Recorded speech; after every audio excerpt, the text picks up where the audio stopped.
Salut à tous, aujourd'hui je vais fabriquer une lampe dite montagnarde. Donc ça sera en bois et avec de l'impression 3D. Le bois que je vais utiliser, c'est une branche d'arbre que j'ai ramassée sur un chemin de randonnée à la montagne. Je me suis dit directement quand j'ai ramassé, wow, elle est super belle, je vais sûrement faire quelque chose. Et puis je fais une lampe aujourd'hui. Et puis je vais utiliser l'impression 3D pour faire le socle, donc la base, pour que la lampe tienne sur une table ou une étagère. Sûrement ça va être sur une table parce que ça va être assez large. Et puis je vais faire une autre petite pièce. Et puis l'abat-jour, je vais prendre, donc là je vais pas le faire parce que c'est assez compliqué à modéliser. Je vais prendre le fichier d'Heliox. Donc je la remercie d'avoir modélisé le fichier. Donc je coupe à l'égoïne le bas de la branche pour que ça soit bien plat parce que c'était cassé, enfin c'était pas droit du tout et donc ça pouvait ne pas tenir sur la base que je vais imprimer en 3D. Je ponce le socle après l'avoir coupé à la ponceuse au grain 80 pour bien enlever les petits résidus de scie et puis ça, pour faire tout propre pour bien que ça adhère avec la colle sur la base. Ensuite, je colle le bout de bois à la base que j'ai imprimé en 3D. Donc je colle avec de la colle Sika, c'est de la super colle. Et puis après j'attends 24 heures pour que ça sèche. Après 24 heures, ça tient comme du béton. Donc si vous ne connaissez pas, c'est de la Sika. L'impression 3D, elle a mis plus de 12 heures. Et puis aussi, là j'ai coupé, je crois qu'on l'a pas vu en vidéo, j'ai coupé là parce que c'était trop grand. Je mets ça, donc c'est de l'E14 je crois. Hop.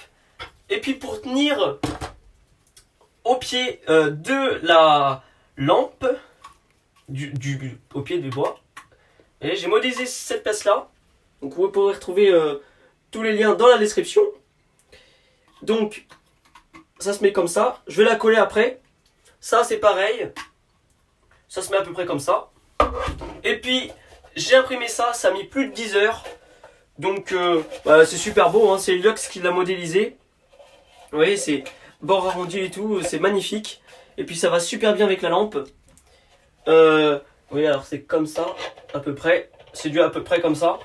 Mais on va tout mettre en place. Je vais coller la petite bague qui se met sur le bois. Donc, avec de la néoprène.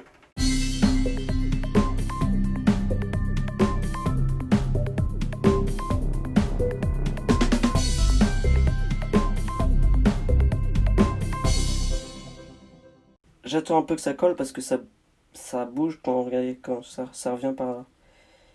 C'est à cause du câble.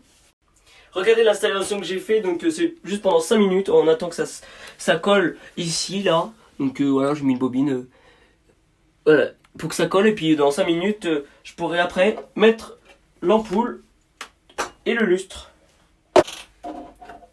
Alors, je mets l'abat-jour. Il est vraiment très bien imprimé. De bonne qualité.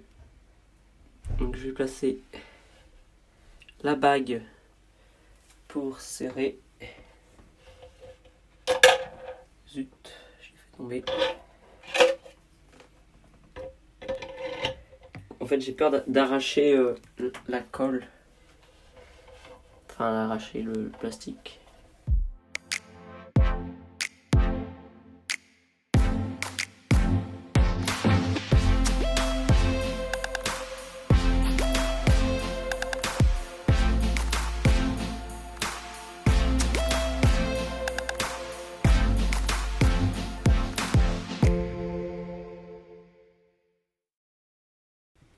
Regardez le résultat final de la lampe. Franchement, j'aime bien. Ça fait un style vraiment montagnard comme je disais au début de la vidéo. Avec le bout de bois, enfin, même la couleur du filament. Merci à tous d'avoir regardé jusqu'à la fin de cette vidéo. N'oubliez pas de vous abonner et de liker si vous aimez la lampe que j'ai fabriquée aujourd'hui. Et puis on se dit à la semaine prochaine pour une nouvelle vidéo.